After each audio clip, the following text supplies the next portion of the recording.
Hello, hello. Hello there. Is there something written there, Tony? Can you read it?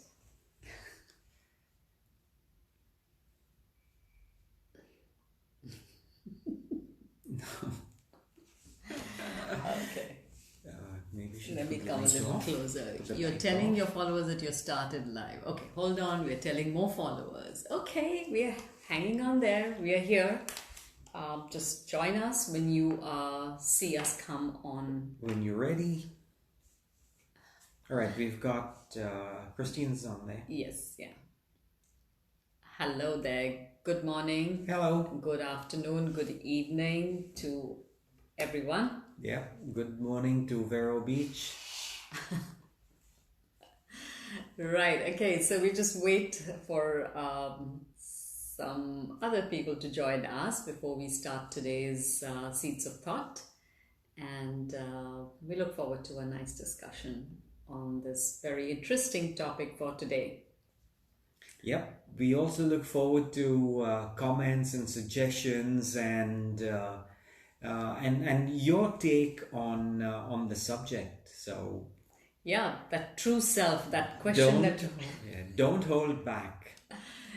True self, that is going to be our discussion today. And of course, we've got a very beautiful quote in that we're going to base our discussion on to start off with. And of course, we will peel different layers and really get to know what our journey of discovering our true self has been, and how much of learning and unlearning, unlearning, and learning again has happened in our lives. So this is going to be an interesting discussion, I feel, right? Yep, and welcome to Tonya and Layla as well. Yeah, hi. So going back to the learning and the unlearning, learning's easy. Unlearning is kind of A tough one. yeah, it's a bit off key, isn't it? It is. So since we've not really started the discussion for today, I remember our oldest son, when he was sent to nursery before he started school, and there it was a very what should I say, they wanted him to learn how to write straight away, and that was nursery I'm talking about, not even proper going to school with no they would hold their hands and make them write.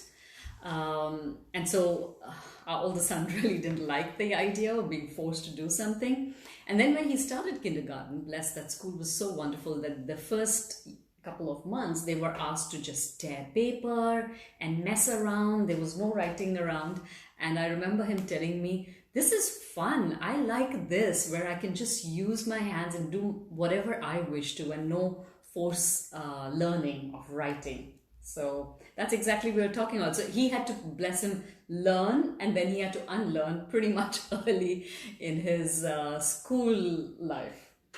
Pretty much, and that's where the labeling starts, doesn't it? Yeah.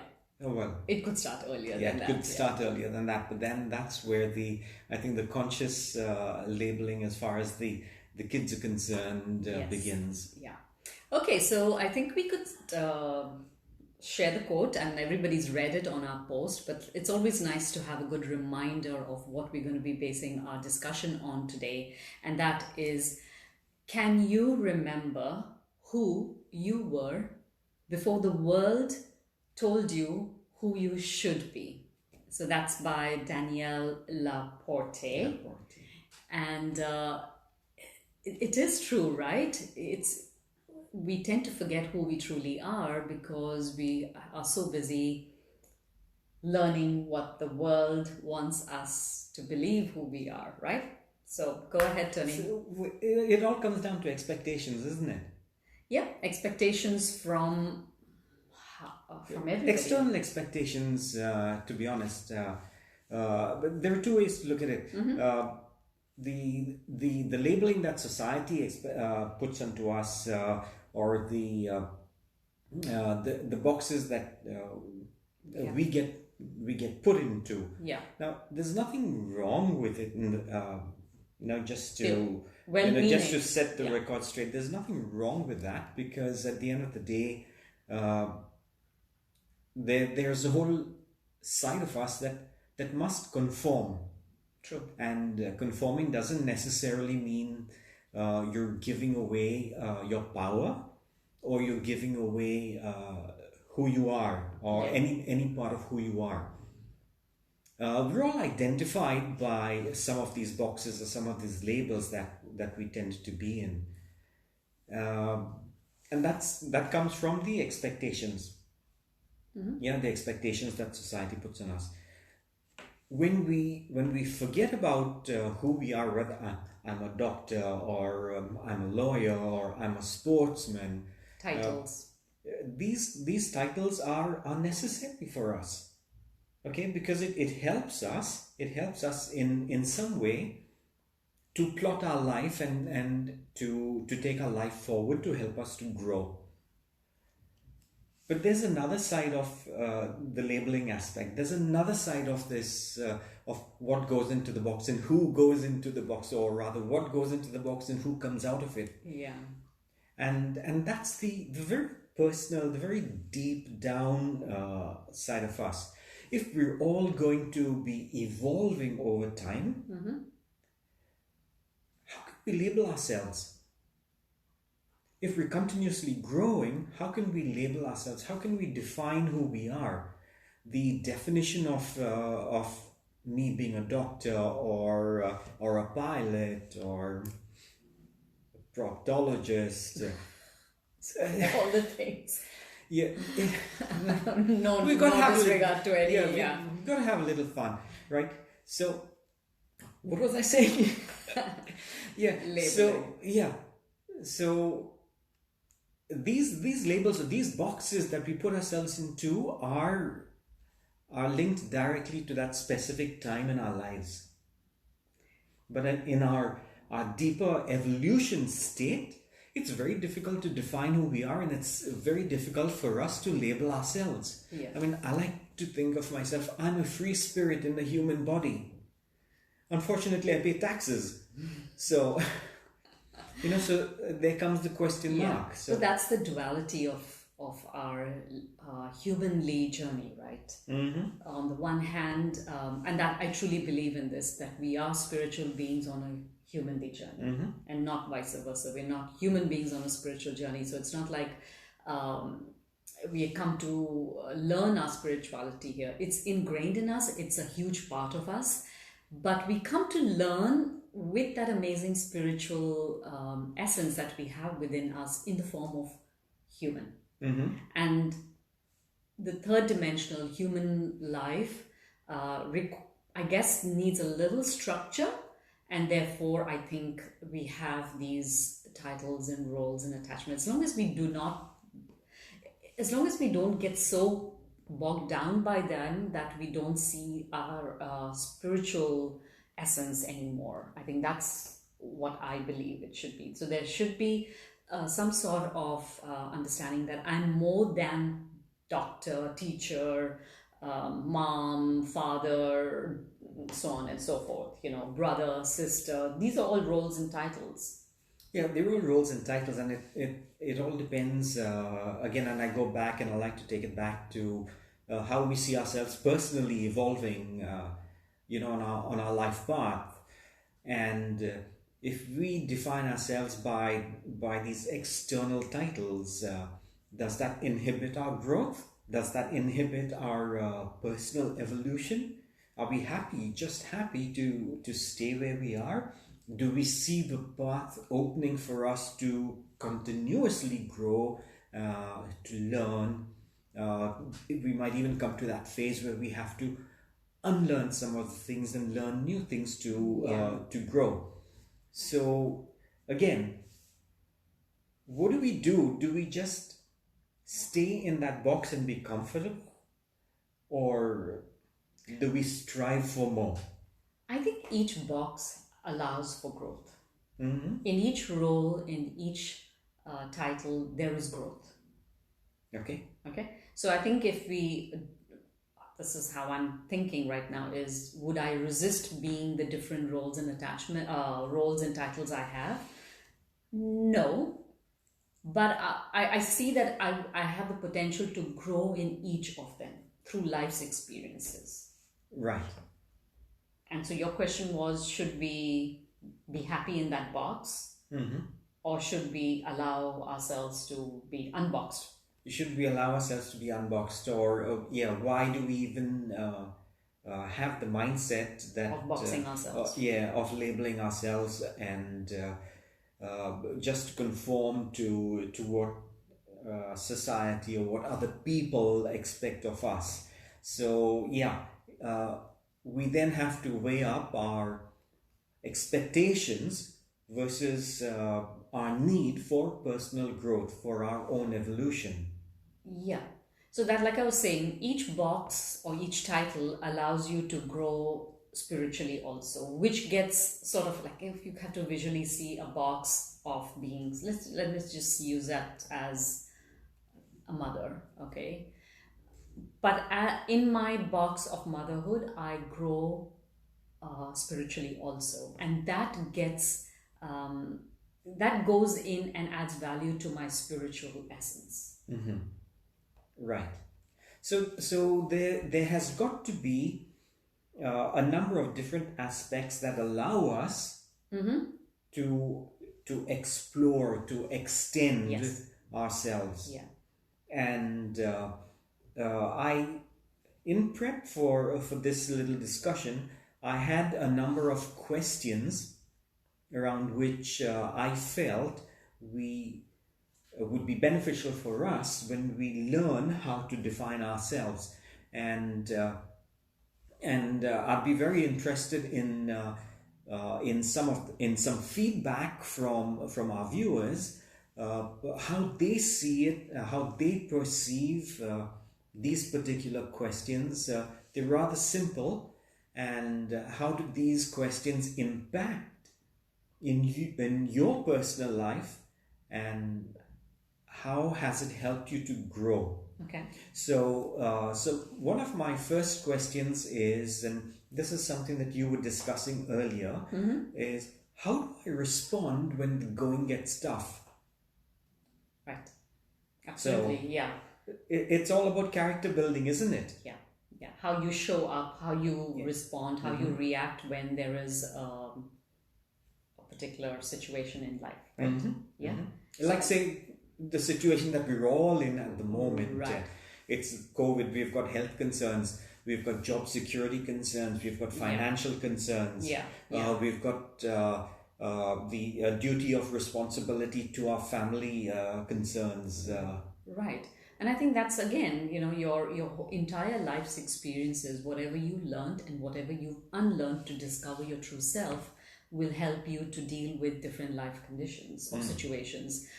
You might you learn from each of them, and hopefully you won't have to repeat similar kind of situations again. But what, in my observation in my work as well as in my personal life, is I'm always mindful that if I have had repetitive pattern or repetitive situations that show up what we call as curveballs or difficulties, if they keep coming back, that means we still haven't got what we were supposed to learn in the first go. Right. Okay. So there is character building still required. You're still really getting in touch with your true self through those experiences. Right. So rather than resisting them, try to face them and say, okay, so what do you want me? What is this teaching me? Right. Okay. So in summary, going with what you had explained to us, we used to believe that adversity builds character. Yeah. Now, yes, on the one hand, adversity does build character, but on the other hand, adversity can reveal character.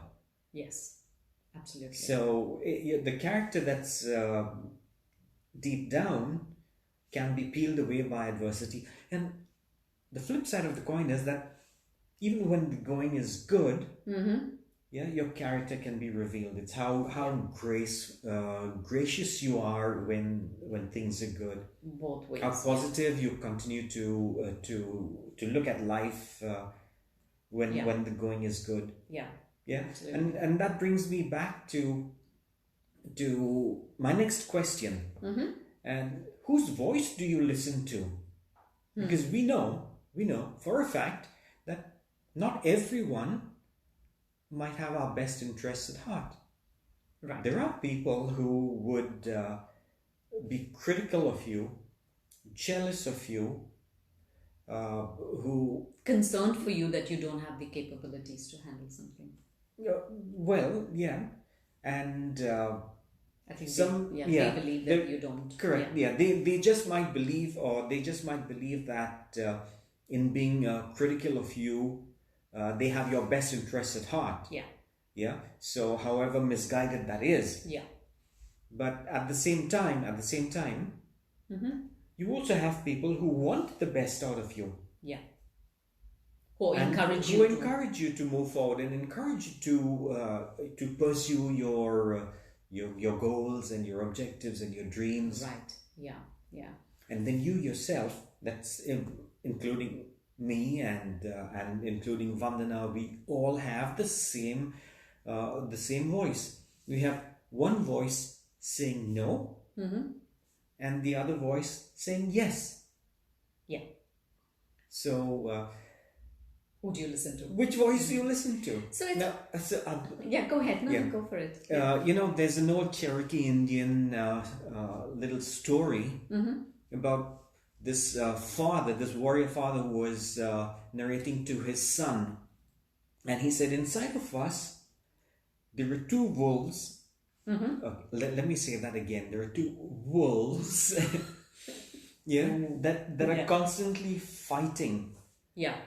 One wolf is angry and hates the other, Yeah. and the other wolf is good and Wise. and wise.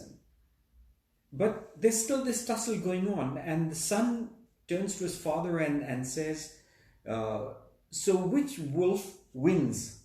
And the father said, "The wolf that wins is the one you feed." Yeah.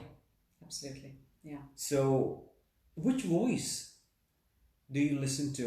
Which voice are we all listening to? Now, these questions independently don't define who we are, but when you collectively put it all, it kind of tells a different story.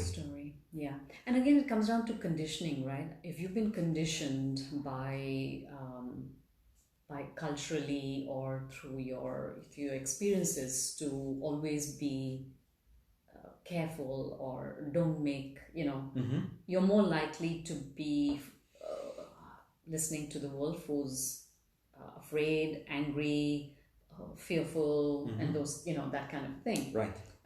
And so it becomes a conditioning thing. Like, are you so conditioned because that's what you've been hearing throughout your life that you've forgotten to listen to the wisdom, that resides within each one of us, right? The gracious part of us, the part that knows that you've come here to learn and be the best of who you are meant to be, right?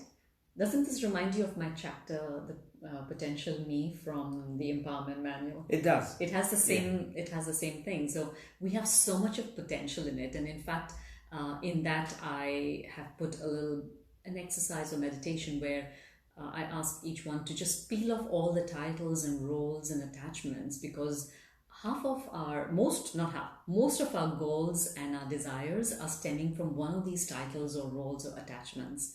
But when you peel all of them, where you're no more you're only pure soul, you're not anybody's brother, sister, father, mother, the role or title of your profession, you're just pure energy. And so what are you seeking? And I think if you can, and it can change through life. There are times when you might say it's peace or laughter or more love.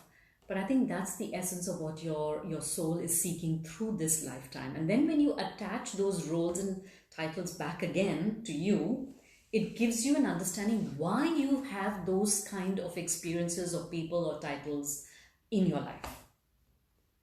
Right. So unlearning. Yeah, unlearning. Sounds rather complicated, doesn't it?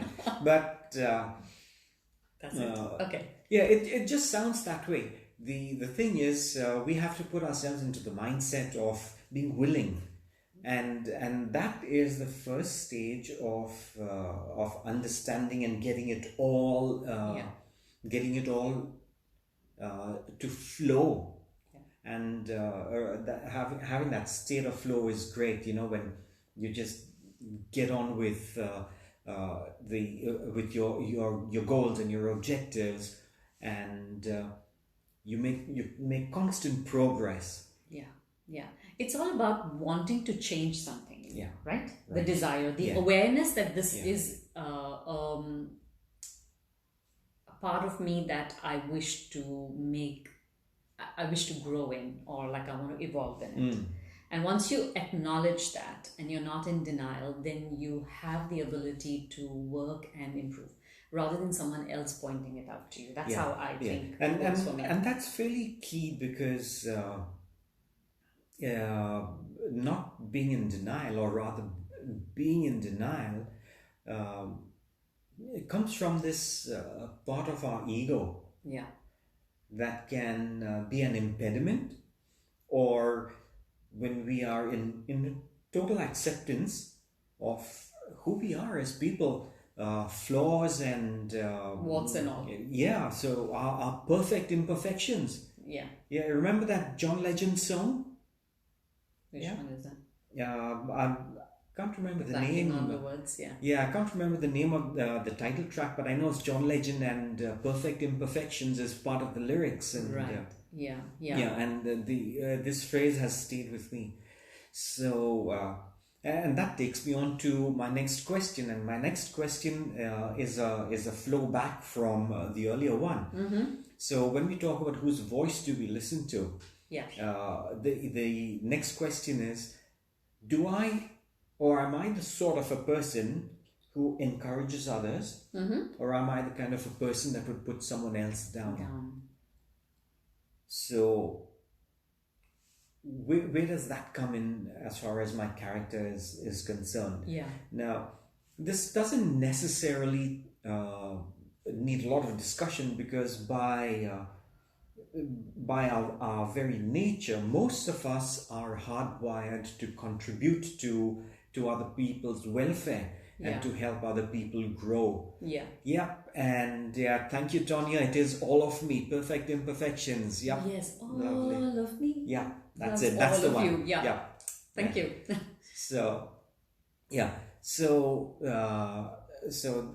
as I was saying, it comes down to whether our need for contribution, that which is ingrained in us, we tend to naturally do that. We tend to naturally want to encourage. We want to see the best in others.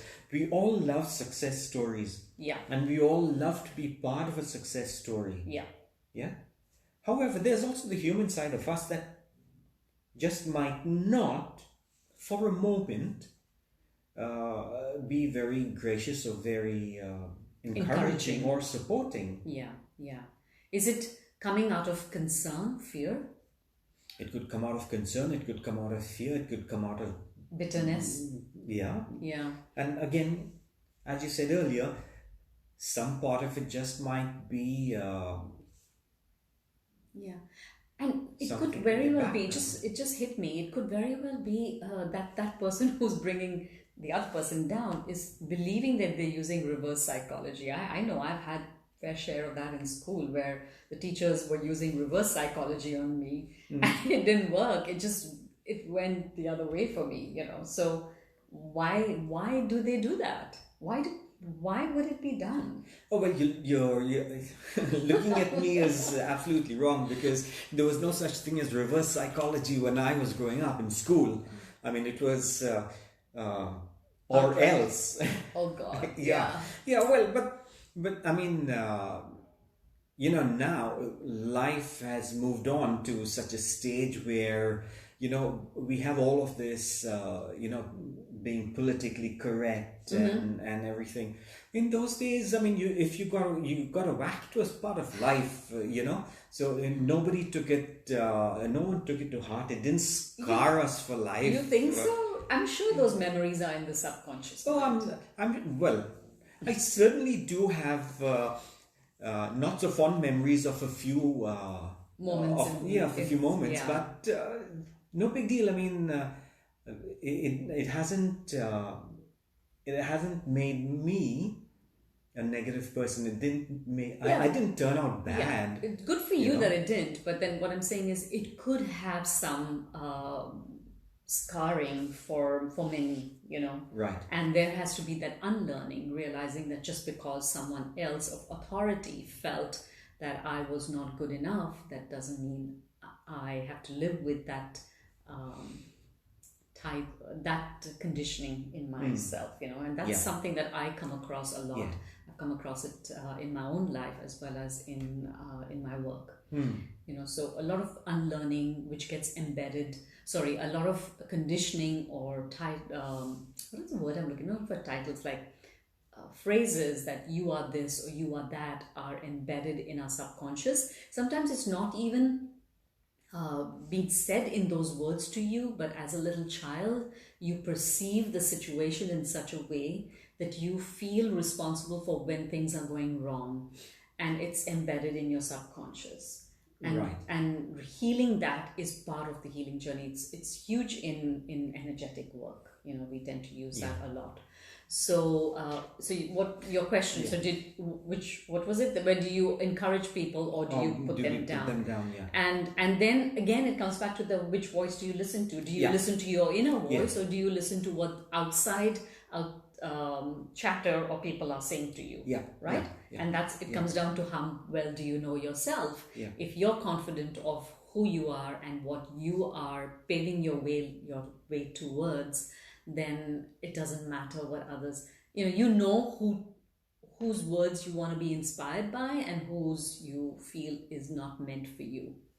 Yeah. Right. Right? Yeah. So as I mentioned earlier, it's an amalgamation of all these questions, and in us finding the answers that help us identify who we are deep inside. Yeah. So you have more questions? Yeah, I do. You do? Okay. I do. I just wanted to add something. One of the processes that I do is from time to time, every couple of days, I literally just separate myself from all my roles and attachments. Exactly what I was talking earlier. And just sort of observe why I am reacting or acting in different scenarios the way I am. So sort of be the observer. Don't smile like that. I just had a wicked thought, but we won't talk about that. So the other question again was a lead on from our earlier points of discussion. And the question was, now this is a tough one. Yeah, this is a tough one. It's, do I show compassion to even those who don't need it?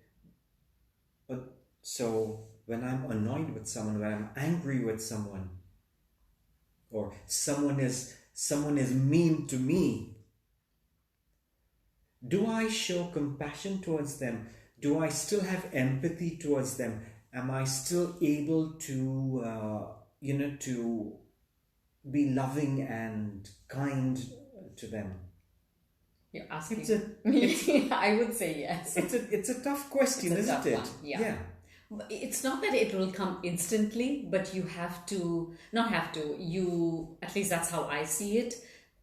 You have to give that space that the other person might be mean to you or something like that, because something is going on in their lives, or the way they are reacting to you, not in the nice way, is in a way drawing your attention to where you might have slipped up. That's how I like to look at it. If someone is nasty to me, it could be an indicator that I've let my boundary down and I've probably given the energy that it's okay for you to treat me this way. Or I might be lacking in my own confidence, self-confidence, or my awareness of myself, and hence someone has been able to do that. So that gives me a sign that I need to look into where I am energetically. But it's not an easy one. Not an easy one, not an easy. But then that's where you need to be completely honest with your inner dialogue. Yeah, because we naturally tend to have one of three reactions. And the first one is to treat like with like. Yeah. The second one is just to distance ourselves. And the third one is taking the higher moral ground. Yeah. Which is, being compassionate. Right. And you could go through phases of all three, right? In higher, degree. to reach that higher moral ground. And you might not reach to that level where, I'm so compassionate towards you and I accept the way you're. But you might go through different levels of it till you can reach there. Right. But why would you want to carry someone else's strong words in your energy field? It just drops your vibrations and your energy. You're carrying that baggage. They might just blurt out and move away, but you're carrying it. Yeah. That's right. I mean, it can't be good for you to carry someone else's baggage. And if you're ready to listen to another little anecdote. Okay. All right. There were two monks. Yeah. One was a senior monk and the other one was still a novitiate. And they were on a journey. The journey was taking them through wild country to get to their monastery. And they had to cross a river. So when they came to the river and they were preparing themselves to get across, a lady approached them. And it was fairly obvious that she was an earth woman, if you know what I mean. Okay. Yeah. So she spoke to the monk and said that I need to get across, but I'm afraid I don't know how to swim and the current looks like it's too strong for me. Right. So the senior monk said, all right, I'll carry you on my shoulders. Now, the novitiate, he looked at her and looked at his elder and he was horrified. But the monk ignored the novitiate and the lady sat on his shoulders and they navigated their way across the river. Right. So when they reached the other side, the monk helped the lady off and they parted ways. And the two continued their journey, heading towards the monastery. And the monk could see that the novitiate was troubled and he was deep in thought. And finally, after about a mile into their journey, the novitiate looked at the monk and said, "Brother, can I ask you a question?" And I said, "Sure, go ahead." I said, "Why did you carry that woman? You could see what she was. Why did you carry her on your shoulders? We are monks." And the monk turned to the novitiate and said, "You know what? I put her down more than a mile away. Why are you still carrying her?" Yeah. So that's exactly what happens. We unnecessarily burden ourselves with things that could be inconsequential if we just let them go. And continue on our path. What we are meant to do. Yeah. I think there's a question there. Yes. Someone's shared. Yes, there is a question here. What are the ways to unlearn listening to your inner voice? Okay. Awareness and meditation, perhaps? Absolutely, yeah. How would you respond to that? Yeah? I would say that, yeah. I mean, I'm always saying meditation. And meditation doesn't mean sitting there chanting a mantra or, blanking your mind. Sometimes it's important to have this inner conversation with yourself in that high state when you are connected with your higher self and ask yourself, what is true for me rather than what others are saying. And that has been my journey of unlearning in many ways. So many conditioned responses that I carried over the year, through my growing years, like we all do. I sort of made a new relationship with them and defined my own. So learning and unlearning happened for me, at least through meditation and observing other people as to what is going on in their lives. I think that has helped me too. And what was the other part? Learning and unlearning, and Well, that's the same thing. yeah, how to unlearn listening to your inner voice. Yeah. And the two follow-up suggestion questions are: could it be awareness, and could it be meditation, perhaps? And both really could help with it. Now I meditate and I do that. How do you do it? Because I know you are not so deep. Meditation is not such a big practice for you in your daily lives as it has been for me for the last 17 years. Right. So what is your process? Yes. So my process is to go with the awareness rather than the meditation. Okay. And when my inner voice, I don't know if it's the same for you, but when I have an inner voice that's telling me something that I'm not happy with, it registers in my physiology. Right. So my body sends me a signal that I have messages coming in that are not good for me, are not necessarily good for me. Good for you, right? Yeah. So I respond to that because it registers and manifests in the way that I physically feel. Right. Okay. Yeah. So awareness, yes, absolutely. Meditation, sure. I mean, I'm not such a strong meditator as Vandana is. So meditation opens up different aspects of receptivity to your inner voices. Yeah. So for me, it's exactly what Tony was talking about, awareness, but through a process of meditation or just sitting with myself, even with a cup of tea, closing my eyes and just shutting my mind and just sort of listening to what my inner voice is saying. And the quality of the inner voice is very important in the sense, what is the stream of thoughts of inner voice is saying. If it's consistently negative, then obviously you're not, there's something bothering you, something is, but if it's productive and it's positive, then I think you're pretty much in touch with what's going on with you. You're very aware of what's going on for you. Yeah. So the quality is very important. That's the inner true. voice. That's true. And we have a comment over here that says, "I'm learning to ignore shame balls thrown at me and not to run after them and pick them up." Right. And absolutely right. Look at it this way: if someone brings you a gift, right? A gift, and you don't accept it, what do they do? What happens? What do they do with the gift? What do they do? I don't know.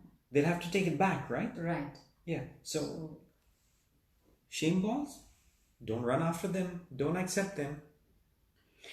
Not everybody. I really appreciate this with Tony. He is able to do that quite instantly, and stuff like that. I need process. I need time. I need to process it and stuff like that. I guess we all are different. So is it childhood conditioning, like just building up for yourself? Because you were pretty much brought up in boarding school, so you were by yourself. You had to find these ways on your own. Never really thought about it. It just seems like it's part of my nature. Yeah, and I'm pretty sure I must have run after a couple. Thrown by a few people. Yeah. So it's not that I'm immune to them, but I've learned to discern that if it doesn't suit me, if it doesn't work for me, to just let it go. But what if some of them are of value? I'm not talking about you in particular, but in general, sometimes it's important to also notice, right? A little bit. What do you think? If most of your interactions bring that in the forefront, like you're hearing that repetitively, wouldn't you pause to say that, am I really energetically living it that way, or projecting that behavior or that personality trait that obviously is being so what I'm looking for, not being nice. Yeah. To make it easy, Yeah. Because not being nice is a very broad term. It's a very relative term. Yeah. There's... Isn't it important to pause and check in? Again, I'll come back to this. Do I continue being arrogant, like this is who I am, or do I want to make an effort to change it? Well, there's merit in both, isn't it? There is. Take the message, not the person, right? Yeah. Don't shoot the messenger. Yeah. And so again, don't hold it against them. Yeah, don't hold it against them. Does it work for you? No. Drop it. Now, there's another nice adage that I like very much. It's kind of impolite, but I'm going to share it with you anyway. Oopsie. Yeah, no, I mean, come on, this is real life after all, and we learn from these experiences, and these little nuggets of information help us to build our personality. I'm sure I've heard it before. Go ahead. Yeah. So it goes like this. Before you diagnose yourself with depression, first make sure you're not surrounded by assholes. Yeah. So don't take it all on yourself. Yeah. Don't take it all on yourself. You could very well be surrounded by people who are trying to bring you down. Yeah. And that's why I believe that if we groom ourselves, then it doesn't matter who you're around, right? No, it doesn't. So if you're self-aware, if you're connected to your true self, yes, then it doesn't matter what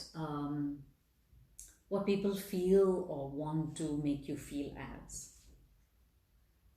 Absolutely. Right? Yeah. But then again, there's a fine line between self-realization and the confidence that you get from that self-realization versus arrogance. Yeah, that's what. Yeah. So that's always on my mind. It shouldn't come across as arrogance. It should be confidence about who I am, and be very connected to it, yet humble about it, knowing that there is always room for growth, not improvement, growth. Yeah. Room right? for growth. Yeah. Growth. Yeah. And between you and me, if you're a little bit arrogant, it's not going to hurt. It's okay. But as long as it's not your way of life. Yeah? All right. So we move on to my next question. You have more questions? Yes. Okay. And this question has been answered by you right at the very beginning, but I'll throw it up there again, because at the end of the day, I want this a composite picture, to help us with how we define ourselves. Okay. I'll just go to a comment. Okay. It's so difficult to let things go. It is, because we develop a sense of security from the familiar. Yeah, especially for some of us, wanting others to be approving of who we are and what we are doing becomes important for some. Sure. And obviously we're social beings. We want to be around people who accept us and give us encouragement in who we are and say, well, job well done. So when we don't receive that, it could very well be that it is hard to let go of it. Let go of some, right? Yeah. And that's when you have to build, again, self-awareness and say, I value myself. Yeah. And do I need the external validation, or am I confident of the self-validation? Yeah. And which comes back to our headline of who we are and why do we need to be labeled or boxed? Yeah. So once we understand that, then it gets easier to put everything into the right perspective. Yeah, yeah. And it's such a journey of learning and growing and connecting with the true self. It's ongoing. It's not like at this age and by now I should have got it. I should have known who I am. Yeah. It's going through childhood, teenage years, your early, your 20s, your 30s, your 40s, even 60s, 70s, and beyond. We are consistently learning and growing and reconnecting with our true self, I like to call it the spiritual self, our higher self. There was something that you were going to talk about. I forgot. You brought up something. That was the next question we're moving on to. Okay. And the other question is, what am I learning from my life's experiences? And that was already you did talk about our earlier life's experiences, how they condition us, and if we don't develop this discipline of self-awareness, then we tend to be influenced constantly by our past conditioning. And this self-awareness and self-realization is what helps us to continuously grow. Albert Einstein was once asked by a reporter, what's it like to be the smartest person in the room? And he says, oh, I don't know, you'll have to ask Nikola Tesla. Right. So Albert Einstein, clearly he did not consider himself the smartest person in the room, because he was constantly searching and he was constantly curious about what was happening out there, what could come next, but that's how what could it he is. develop himself. So therefore no arrogance, right? Yeah. Right? Humble, knowing that you're growing consistently and needing the growth, and also that so is the other person. And so never look down on anybody, never look up to anybody, just accept everybody for whoever they are. I think, which was the one, was it by Marianne Williamson, that when you, and I think one of my first few meditations that I did on Facebook is about, do not be afraid of your own light, right? Or be afraid of our own light rather than our darkness. So when we accept our own light, we're allowing others who are around us to also connect with their light, giving them the space to do it. Giving them the space to shine. Yeah, absolutely. And we all here on that journey. No one's spared, right? Everybody has that. No one's got it. Yeah. And there's plenty of room in this universe for everyone to grow and to shine. Absolutely. Yeah. So back to the first question. So why are the boxes created? Well, to learn. The boxes are created so that we learn. The boxes are created in some cases to give us enough of a challenge to push ourselves forward. So structured learning, in other words, right? It gives us certain context to learn in. That's the right word, context. Otherwise, we would just be floating around, right? These experiences, these titles or roles or attachments give us a context in which we grow spiritually and become better humans. Adding value to that. And so when you're focused on your growth, you allow, you give space, or you inspire others to do the same. And in turn, you're contributing in a large way to the welfare of the world, and you're creating more than just personal impact. You're creating social impact as well, and then the ripple effect kicks in. Absolutely. I love the ripple effect, because that's what it happens. And not all of us are meant to have this world stage to perform and show and share, but we do make an impact one-on-one with everybody we connect with in our world. And that's why I like to sometimes ask this question: who comprises of your world? Who's your world? Because you have a direct impact on them. Right? Quite right. Yeah. Yeah. So And we have to be mindful of that. yeah, so it's quite a deep question when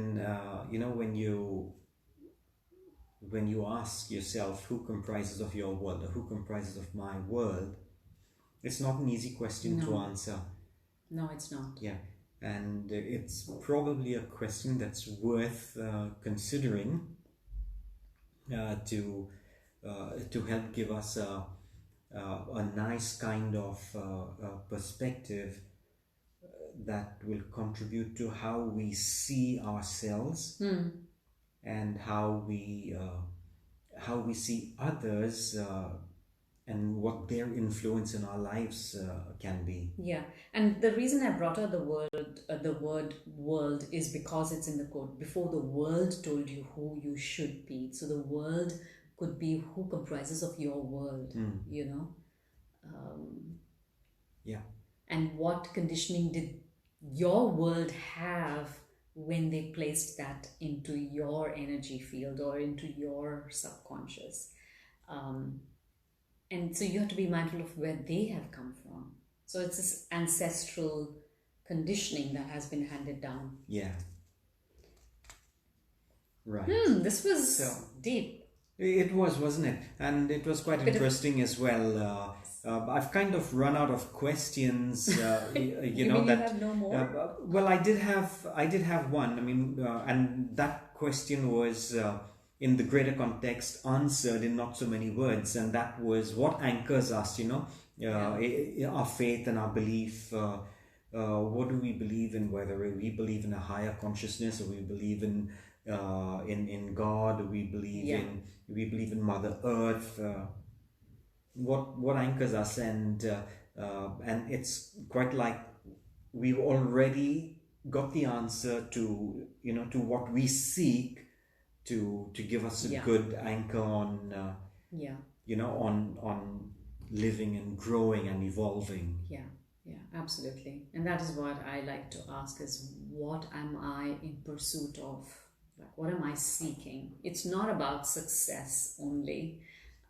It's about that inner feeling of, yes, there has been value added to me and the people I've connected with in my world. Yeah. There is a question or yeah, a sharing. Yeah, it's a comment, a thank you and appreciation. I'll read it out because at the end of the day, yes, I mean, it's lovely to get comments and appreciations and thank yous, and because then it just validates the objective of us sharing these moments together. Yeah, absolutely. So the seeds of thought. Yeah. So it says, a job well done today. Oh, all right, okay. Thank you. Loving your conversations and your thought-provoking questions and discussions and great sense of humor. Wonderful. Many thanks. Yeah. Thank you so much. So anybody, we can still hang around if you have any questions or want to share your experience of unlearning and reconnecting with your true self, anything that stands out for you and you would like to share with us. And if you have any other questions that could add to the questions that were already discussed, to help us strengthen our way of defining who we are. Please share. We would appreciate that. Yeah, absolutely. I just love this topic because this kind of really is something that I work on quite deeply in my personal journey as well as in my work. So yeah. Right. And needless to say, I've enjoyed it a whole lot. And thank you very much for all the comments and the shares. It's been really nice. Thank you. Yeah. So any questions? Not so far. Right. Okay. So with that, we leave you with a thought of what are you in pursuit of, as well as how connected you are to your true self, and enjoy the journey. The main thing is to enjoy the journey. Of course, yeah.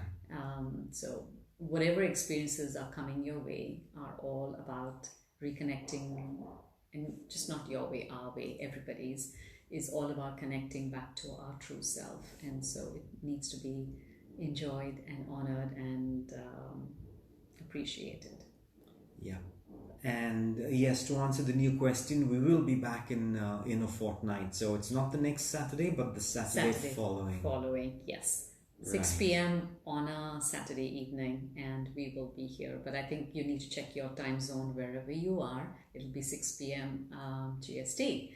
Thank you so much to each one of you for giving us this opportunity to share our thoughts on this beautiful topic of the true self. And we wish you a wonderful journey of self-discovery. Yeah, that's right. Thank you again for the comment. It's our pleasure. If we didn't have y'all, Vandana and me would be talking to ourselves all the time. So so it's really lovely to I know. to be there here with you all, and yeah. So cheers to social media allowing us to have these kind of platforms. And I'll see you all on Facebook on Sunday. That's the coming Sunday with the meditation at 5 p.m. UAE time, the GST time. So do join me and look forward to some interaction there too. Take care. Right. Thank you again. And if you see us leaning into the camera, we're just trying to switch it off. So we're still trying to get the hang of putting this off, saving it, having it on IGTV, uploading it to YouTube, and just to let you all know that the IGTV sometimes doesn't accept a 1 hour live. So I then save it on my YouTube channel. So if you feel you want to share it or you've missed out on our conversation for today, please log into my YouTube channel and you'll find seeds of thought there. Take care. Yeah. Have a wonderful week. Yeah. If there are any hot Instagrammers out there that you can share some expertise with us, please do so. All right. Take care. And see you all again. Bye. Okay, time to lean in. Okay, and